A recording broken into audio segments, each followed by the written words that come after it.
July 1943. The first trainload came through the night, somewhere west of New York. It had left the port of Boston at dusk, its windows blacked out, its cars labeled only special military freight. Inside sat nearly 500 German prisoners of war, men who, a month earlier, had fought in Tunisia, under the burning African sun. Now they stared at the reflections of their own faces in the dark glass as the landscape of America passed unseen. For most, the crossing itself had been a bewildering miracle. They had boarded the Liberty ship SS John Ericsson at Oran under armed guard, expecting, perhaps, to die at sea. Allied propaganda had painted the Atlantic as a graveyard of submarines and aircraft. Few among them believed they would reach land alive. Yet the convoy that carried them, HX-247, arrived intact, no U-boats, no air raids. The sea had been calm, the food better than they had eaten in months, and the guards, mostly young Americans from Ohio or Kansas, were polite and impersonal. When the ship docked, an officer from the U.S. Army Provost Marshal General's office counted them off one by one. The Germans were astonished at what they saw beyond the gangway, a clean, orderly port without bomb damage. Cranes swung cargo nets of flour and ammunition, trucks moved in perfect rhythm, and somewhere a band played "Don't Sit Under the Apple Tree." A Luftwaffe mechanic named Kurt Behrens wrote in his diary that night, "If this is the country that defeated us in Africa, then I understand why. It is not the weapons, but the organization. Everything runs like a clock, even the music." The convoy moved west. To the prisoners, the scale of America unfolded in silence, rivers as wide as seas, endless farms, towns with neon signs that still glowed after midnight. The guards told them they were heading to a place called Camp Gruber, in Oklahoma. Most had never heard of the state, nor could they imagine that the United States had the space to hide an entire army of captives in its interior. At a siding in Pennsylvania, a civilian railroad worker caught sight of the train. He later wrote to his local paper, "I saw 100 heads in the windows, all the same expression, not fear, but disbelief. Before we jump back in, tell us where you're tuning in from, and if this story touches you, make sure you're subscribed, because tomorrow, I've saved something extra special for you." The disbelief deepened as the days passed. Every station, every field, every water tower testified to an industrial abundance that seemed impossible to men raised in the shortages of wartime Europe. Milk by the gallon. Wheat fields without bomb craters. Cars that still ran. In the canteen cars, they were given white bread, butter, and coffee, luxuries even German officers hadn't seen since 1941. Some prisoners sang to break the monotony. Old army songs, quiet hymns, even swing tunes banned by Goebbels. The guards listened without complaint. In one car, a sergeant from Iowa, James Lewin, traded cigarettes for a German songbook. "They weren't the monsters we'd been told," he wrote home. "Just tired men, amazed the world could still be normal somewhere." When the train crossed the Mississippi at St. Louis, a few prisoners gasped. They had seen rivers on maps, but none this wide, this alive with barges and bridges. "This," said one artillery lieutenant to another, "is why they can fight everywhere at once." By the time the convoy reached Oklahoma, the disbelief had turned to a kind of quiet reverence. The landscape changed again, rolling plains, red soil, sky so open it felt like an ocean. The prisoners were unloaded, counted again, and marched through the gates of Camp Gruber, surrounded by barbed wire but bordered by flowering trees. One of them, a former theology student named Hans Keller, summed it up in his first letter home. "We are captives, yes, but in a country that has so much freedom it spills over the fences." For the guards who watched them, that first night was unremarkable. For the Germans inside, it was the beginning of an education, one that would prove, in its quiet way, more transformative than the war itself. August 1943. When the sun rose over Camp Gruber, the Germans saw for the first time what captivity in America truly looked like. Rows of low, tar-papered barracks stretched across the Oklahoma plain, broken by parade grounds and mess halls. Beyond the wire stood the forested slopes of the Cookson Hills, shimmering in the heat. It was nothing like the barbed jungles or bombed ruins they had imagined on the voyage. The camp smelled of dust, pine resin, and coffee. Each barrack housed 40 men, infantry, engineers, and Luftwaffe technicians now stripped of rank and reduced to numbers. At dawn, they stood in formation before American sergeants with clipboards, who took roll calmly, almost politely. The routine astonished them: breakfast at 0600, roll call at 0700, work assignments by 0730. The precision reminded them of the Wehrmacht, but without the cruelty or fear that had governed their own army's discipline. The food caused the first open murmurs. Bacon, eggs, white bread, jam, and milk. Milk! For many, it was the first real dairy they had tasted since 1940. The irony, one artilleryman noted, is that I eat better as a prisoner of the enemy than my wife does in Germany. The U.S. Army's Provost Marshal General's office, mindful of the Geneva Convention, insisted that prisoners receive rations equivalent to American troops. Local newspapers protested: Nazi soldiers eat meat while our boys fight overseas, but the War Department held firm. It was not charity, they said, but policy. Well-fed prisoners worked better, caused fewer problems, and reflected well on America's conduct. By mid-July, the camp hummed like a small town. A bakery, infirmary, theater, and chapel appeared almost overnight. The prisoners built them themselves, supervised by army engineers who were surprised by their craftsmanship. Many Germans were skilled tradesmen, and they took pride in the work. Wooden benches, hand-carved crucifixes, even flower boxes began to appear along the barrack steps. On Sundays, the Americans allowed worship. A young chaplain, Lieutenant Walter Grady, conducted Protestant services with a translator's help. The Germans sang Ein Fest Berg ist unser Gott, their voices rolling across the compound in solemn harmony. To the guards on duty, it was both haunting and strangely beautiful. They sang as if to remind themselves they were still human, Grady later wrote in his diary. The biggest surprise, however, came from outside the wire. Farmers from nearby towns, Wagoner, Muskogee, Tulsa, began to request prisoner labor to help with the harvest. The Army organized work detachments, 50 men under one guard trucked daily to surrounding fields. There, under the same sun that burned their necks in Africa, the Germans picked cotton, baled hay, and fixed tractors alongside Americans. The reactions were mixed. Some locals watched with suspicion, others with curiosity. They didn't look like Nazis, one farmer's wife recalled. They looked like boys our age, just in different clothes. When the harvest ended, the Germans were paid in canteen coupons redeemable for cigarettes, soap, or stationery. At night, the camp came alive with conversation. Men argued about the war's progress, debated rumors, and traded with guards for newspapers. A few of the better educated among them, teachers, architects, and one former journalist from Bremen, organized classes. By August, the camp offered lessons in English, mathematics, and even American history. The Americans allowed it, provided no political material was used. Private James Lewin, still assigned to the German compound, noticed a change. "They're calmer now," he wrote home. "Less angry, more curious. They ask about baseball, radio shows, our towns. Some even try to teach me German words." Letters home began to trickle through, censored but intact. Many prisoners wrote cautiously, describing the weather, the food, the vastness of the land. Yet between the lines ran a shared astonishment that the enemy treated them not with vengeance, but with procedure and civility.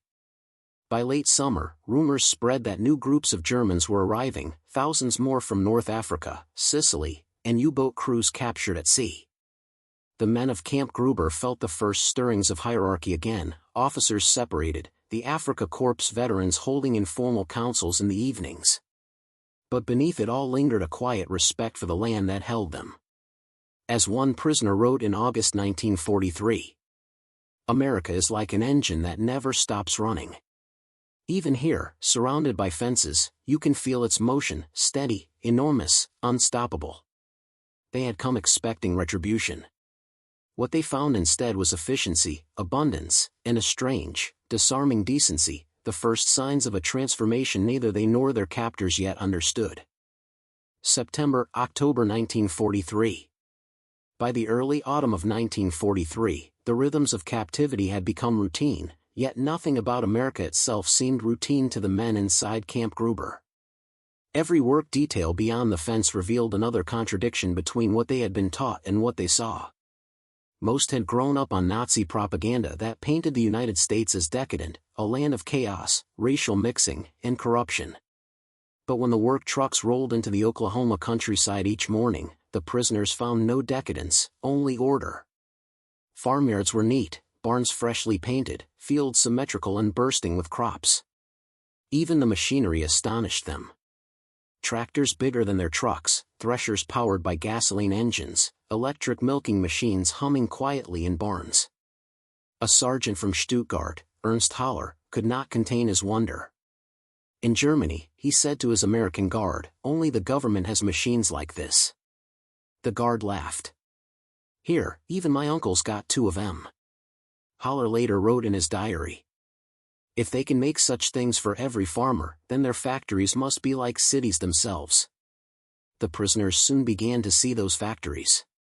Some work detachments were sent to nearby sawmills, others to repair rail lines or load grain cars. Everywhere, the same impression returned: abundance without chaos, productivity without the lash of terror. No overseers with pistols, no shouted threats. The foreman gave instructions calmly, expecting competence rather than obedience. To men raised under the militarized regimentation of the Reich, this was disorienting. A former NCO named Wilhelm Rotman observed, "The Americans give orders as if they assume we will agree with them." It was not democracy that impressed them first, but efficiency. When the workday ended, the trucks returned to Camp Gruber with the sun low and the air thick with the smell of hay. Dinner followed at precise hours: roast beef, potatoes, bread, and sometimes even ice cream. The mess hall's radio played swing music, the kind Goebbels had banned as degenerate. A few men hummed along until they caught themselves, embarrassed. The Americans did not seem to care. In fact, some guards encouraged it. Private Lewin taught them to say, "Boogie woogie bugle boy," a phrase that sent them into fits of laughter. The contrast between captivity and comfort grew sharper with every passing week. Through letters and Red Cross bulletins, the Germans learned of rationing and hunger back home. Families living on turnip soup, cities in ruins from Allied bombing. Yet here, food was plentiful, clothes clean, and light bulbs never went dark. It is strange, wrote Hans Keller, the theology student, to be a prisoner among people who seem freer than we ever were. The locals noticed too. At the small markets near Muskogee, townsfolk sometimes slipped the German work details apples or soft drinks. Children waved from porches. The war in Europe felt distant in the Oklahoma heat. For the farmers, the POWs were simply extra hands when their sons were overseas. One afternoon, a guard truck broke down near a farm. The farmer invited the men into his barn to wait for repairs. He showed them his radio, his tools, even his refrigerator. The Germans examined everything in silence. "He treated us as if we were visitors, not captives," one of them wrote later.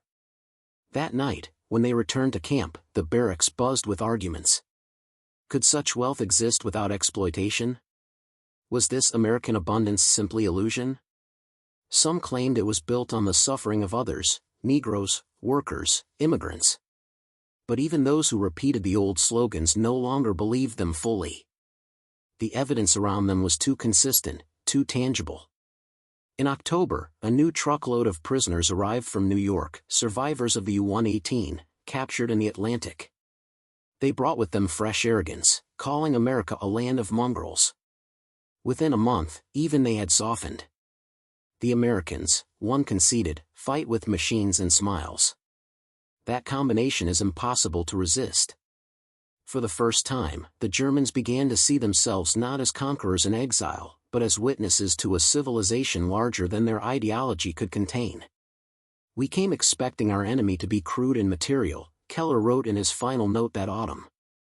"Instead, we found a mirror, one that shows what Germany might have been, had it not lost its soul."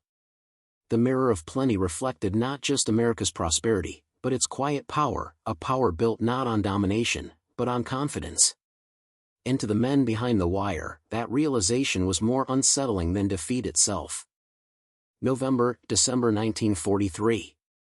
By late autumn, the mail began to flow. Bundles of thin blue envelopes arrived at Camp Gruber, each stamped "Passed by U.S. Army Examiner." The prisoners lined up at the mess hall, waiting for their names to be called. For some, it was their first contact with home in half a year. The first letters were cautious, stiff, formal, and heavily censored. Each page could hold only 24 lines, written in ink dark enough for the censors to read. Anything political, critical, or coded was struck out with black pencil. Even so, the act of writing restored something human. "Dearest Lotte," wrote Hans Keller, the theology student, "I am in good health. The Americans feed us well. The land is vast, clean, and full of machines. You would not believe how bright the nights are here. Electric lights everywhere." Back in Germany, such letters caused confusion. Families could not reconcile their sons' accounts with the picture painted by the Ministry of Propaganda.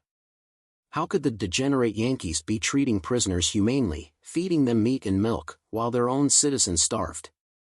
In Berlin, Joseph Goebbels ordered the postal censors to intercept letters that described favorable impressions of the United States. Hundreds were confiscated. Yet enough slipped through to circulate among families, whispered over shared bread or in bomb shelters.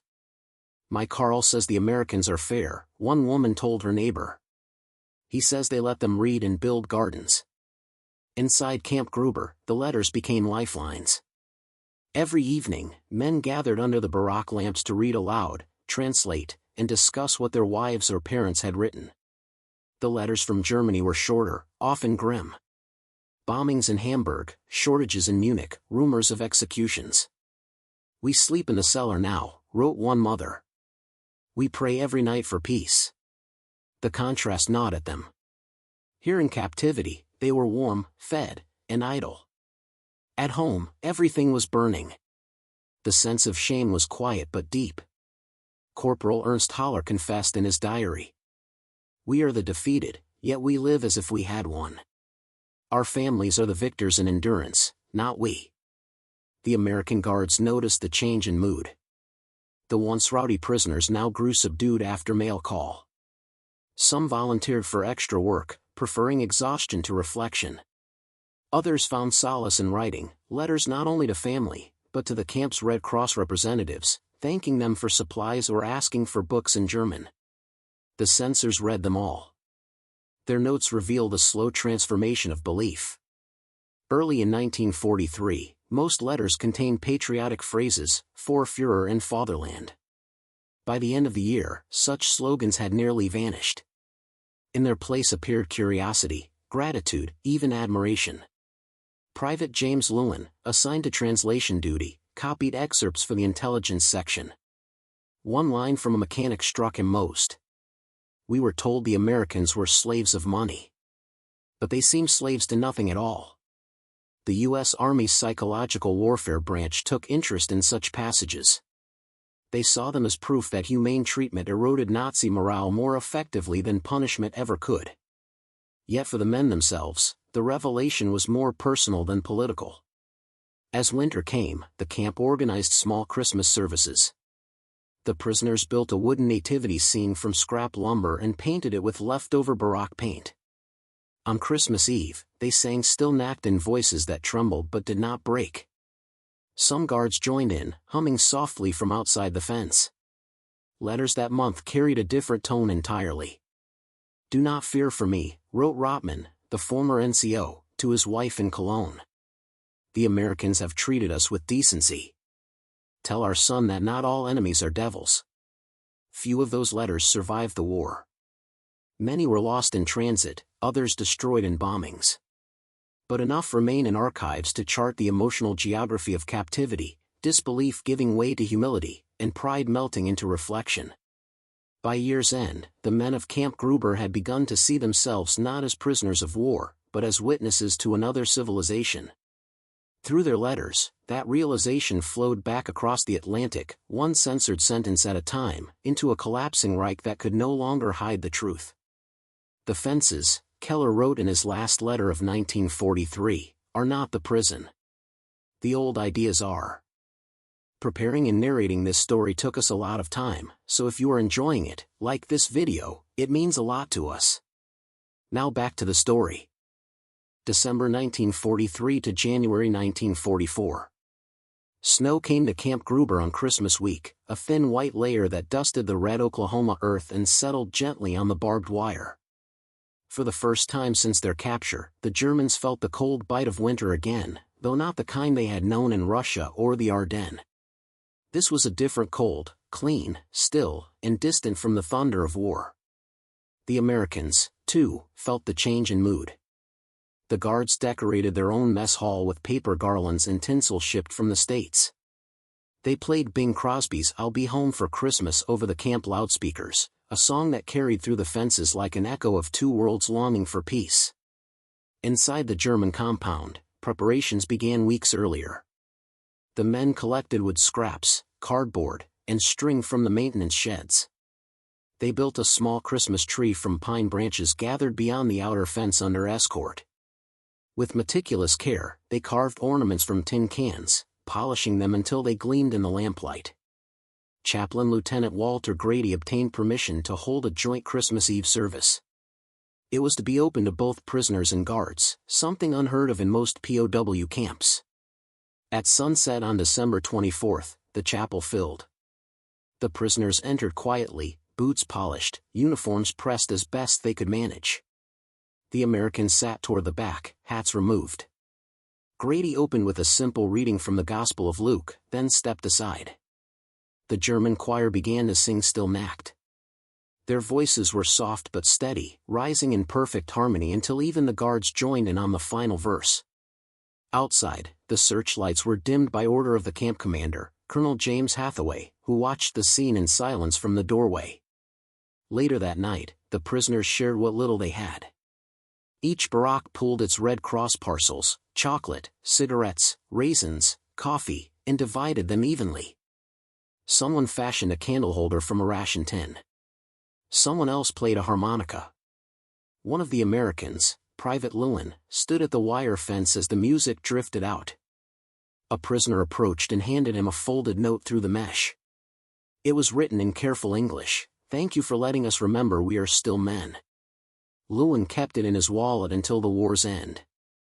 That Christmas changed the tone of the camp. The following morning, when the guards brought extra rations, real eggs, fruit, and even a small turkey, the prisoners applauded. It embarrassed the Americans, who had never expected gratitude from the enemy.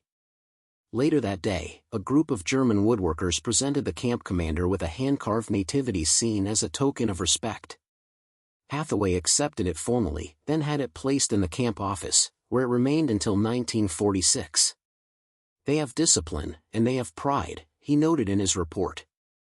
But they are beginning to see that dignity can survive without arrogance. The event made its way into local papers. Nazis celebrate Christmas behind barbed wire, guards attend service. Some readers objected. Why comfort the enemy, letters to the editor asked. But others, especially those with sons overseas, understood. If our boys fall into enemy hands, one mother wrote, I hope they meet such mercy. In the weeks that followed, something subtle shifted inside the fences. The prisoners worked harder, smiled more readily, and even offered to repair the camp's church pews. English classes doubled in size. A few volunteered to help unload supplies at the nearby depot, singing as they worked. For many, that Christmas marked a quiet conversion, not to American ideals, but to the idea that decency could exist without weakness. We saw, wrote Hans Keller, that mercy and strength are not opposites. The Americans can be both. When the snow melted in January, the camp returned to routine. But beneath the drills and work details lingered a shared understanding that for one night, the war had paused, and enemies had remembered they were the same species of soul. The fences, Keller wrote in his journal, were still there. But for one night, we no longer noticed them. Spring, summer 1944. By the spring of 1944, the fences no longer felt like walls. They were boundaries, yes, but beyond them stretched a world that many German prisoners had begun to study with curiosity rather than defiance. The U.S. Army, facing critical labor shortages as millions of Americans fought overseas, turned increasingly to German manpower. Under the Geneva Convention, the prisoners could work for modest pay, 80 cents a day, in non-military roles. For the men of Camp Gruber, that meant the fields, canneries, and lumber yards of Middle America. Each morning, trucks lined up by the gate. Guards with rifles checked names, counted heads, and loaded the work details. The prisoners sat on wooden benches, caps low against the sun, watching the American countryside roll past, farms with silos taller than church steeples, tractors gleaming in the fields, children waving from porches. For men raised under scarcity, it was a revelation. Their first assignments came at local farms harvesting fruit and vegetables. The German discipline impressed the farmers, who quickly learned to trust them under minimal guard. "They work like clockwork," wrote one Oklahoma farmer to his wife. "And they marvel that our children drink milk every day." The prisoners, for their part, were astonished that these ordinary families lived better than many German officers had before the war. At noon, the farmers' wives brought sandwiches, lemonade, and pies, shared freely with prisoners and guards alike. The PWs were baffled. "You feed us," one asked a farmer, "even though we fought your sons?" The farmer shrugged. "You're working now, aren't you? That's worth a meal." It was an answer the Germans couldn't have imagined hearing from their own regime. The U.S. military encouraged these work details not only for labor but as unspoken education. The War Department's 1944 Memorandum on Reorientation through Observation stated plainly, "The prisoner who witnesses democracy in action will not need to be lectured on it." And indeed, that's what happened. In the fields, in canneries, and in sawmills, the Germans saw a society where authority didn't mean cruelty, and efficiency came from cooperation rather than fear. Foremen joked with workers, black and white Americans worked side by side, even disputes were settled with words, not punishments. To men raised under the rigid hierarchies of the Wehrmacht, it was quietly revolutionary. In the evenings, back at camp, a new rhythm developed. English lessons in the recreation hall filled quickly. The library shelves, stocked with donated books, became gathering places. Some prisoners read Mark Twain or Steinbeck, others studied mechanical manuals or agricultural texts. A few even began corresponding with American pen pals through church groups. Religion, too, took on a different tone. Camp Gruber's chapel now hosted alternating German and American services, often using the same hymns in two languages. The American chaplain encouraged prisoners to speak openly about their doubts, even about Hitler and the war. One Sunday, a former Afrika Korps sergeant stood and admitted, "We thought we were the master race. But here, everyone eats the same bread." The statement drew murmurs, and a few tears. Meanwhile, local newspapers began reporting how the Nazis are learning America. The army was cautious about publicity, but privately, officers noted that behavior problems among prisoners dropped by more than half after regular work assignments began.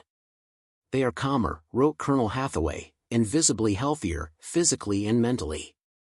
The routine of productive labor in a free society has done what punishment never could." The change was mutual. Many Americans who had viewed the Germans with suspicion began to see them as men rather than monsters. Farmers invited trusted prisoners to join them for Sunday dinners. A few families sent Christmas cards addressed simply to "our German boys." When summer came, the fields shimmered with heat, and ice cream trucks visited the farms. Guards bought cones for themselves, and, often, for the prisoners. It was a small gesture, but one that spoke volumes. Under the wide American sky, enemies ate vanilla ice cream together, laughing at the dripping mess on their hands. Years later, one of them, Otto Reinhardt, would recall that moment. "I realized then that I had seen more freedom behind American barbed wire than I had ever seen in Nazi Germany." Autumn 1944, summer 1945. The end of the war did not arrive in a single day for the prisoners of Camp Gruber. It came in fragments, whispered rumors, Red Cross bulletins, the tightening of guards when news from Europe darkened, and the silence that fell when someone mentioned home.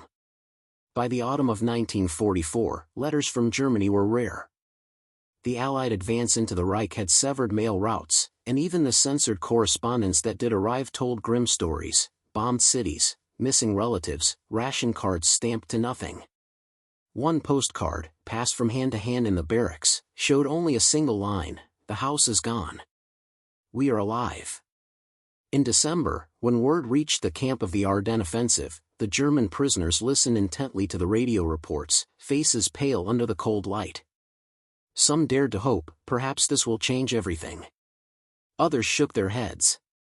The Americans around them, too, grew tense. The war that many had thought nearly won seemed suddenly uncertain. But by January, when the counterattack collapsed, even the most loyal among the prisoners felt something give way inside them. For Lieutenant Franz Keller, a 26-year-old from Hamburg, the realization came not with the news of defeat but with a sight he could not reconcile. Working one afternoon in a small-town factory, he saw an American worker pause to help a black colleague lift a heavy crate. They laughed together, shared a cigarette, and returned to work. "It was the smallest thing," Keller would later write, "but I had never seen it in Germany. No officer, no overseer, just two men." The next week, Keller asked the camp librarian for books about American government. He began reading the U.S. Constitution, in English. Others followed similar paths. Ernst Bruckner, a sergeant from the 15th Panzer Division, had once led camp debates defending Hitler's vision of order. By the spring of 1945, he had stopped attending them altogether. Instead, he organized a choir, singing German folk songs and hymns in the evenings. "I no longer wanted to shout," he said. "I wanted harmony." Then came April.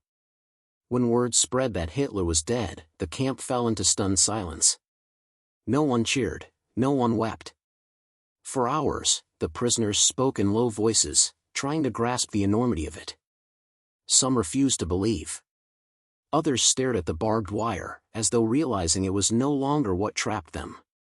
"It was as if the ground disappeared under our feet," remembered one corporal.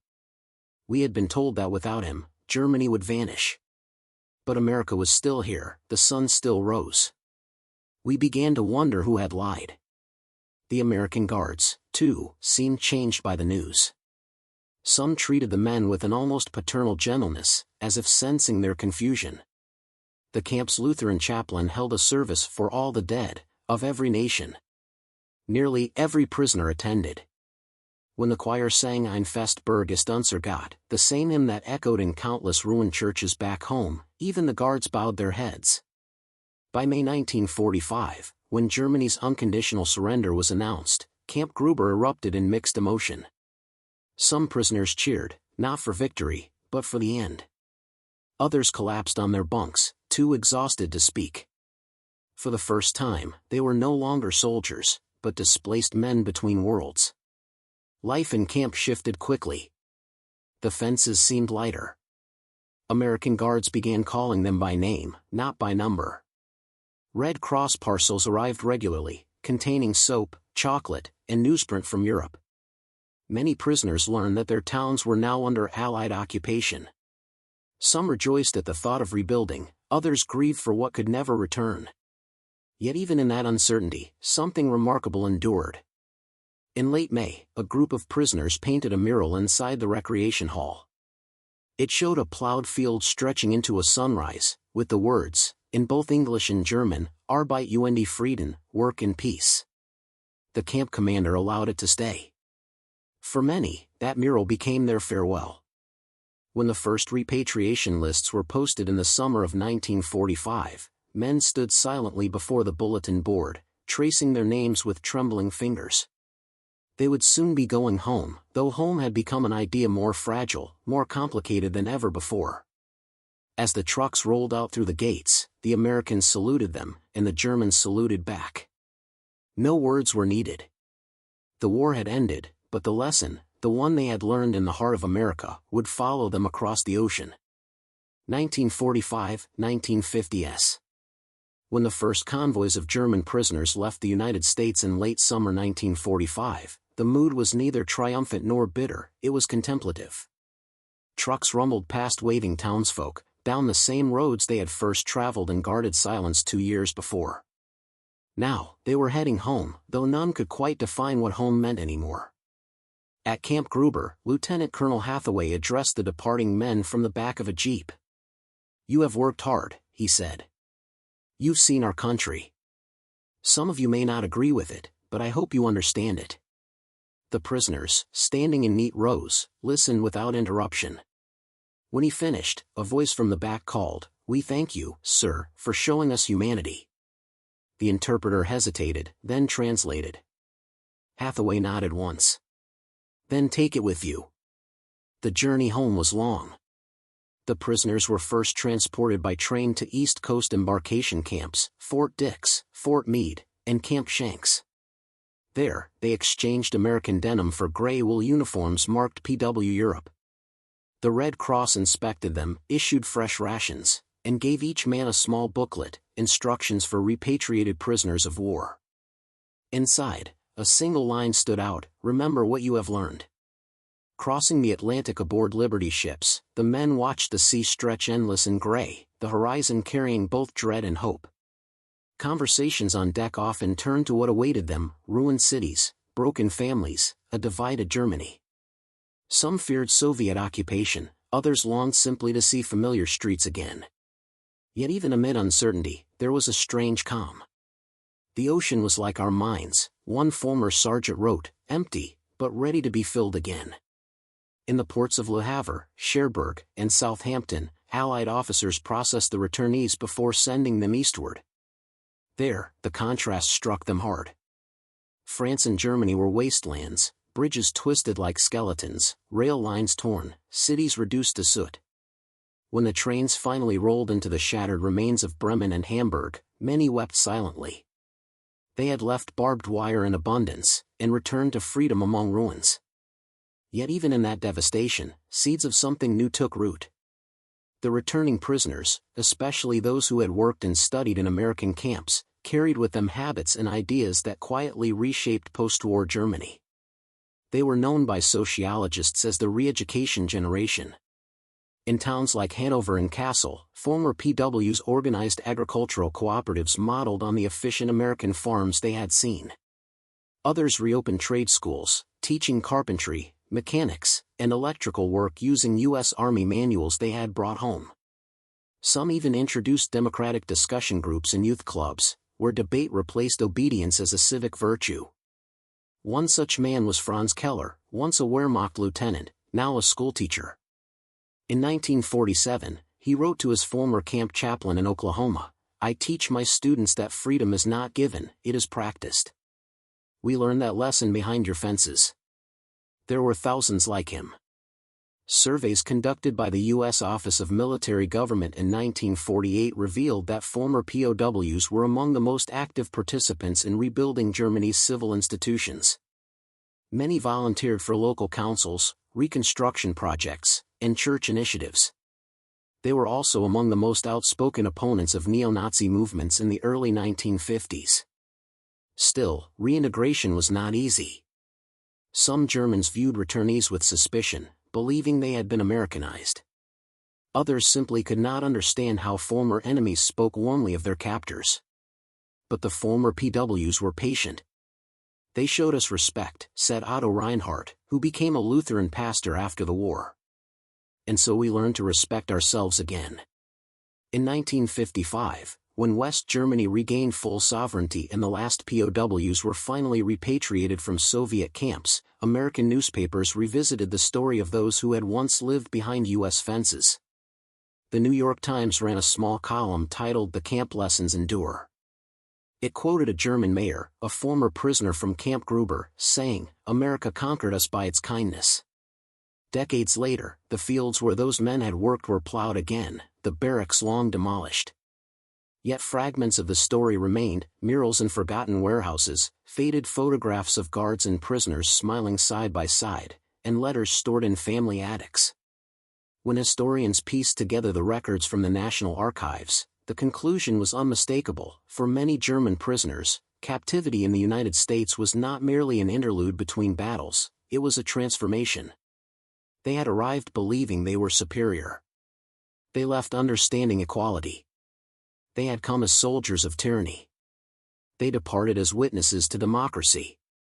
And though the barbed wire had vanished, the lesson, of work, of faith, of simple decency shared between enemies, would remain one of the quiet victories of the Second World War.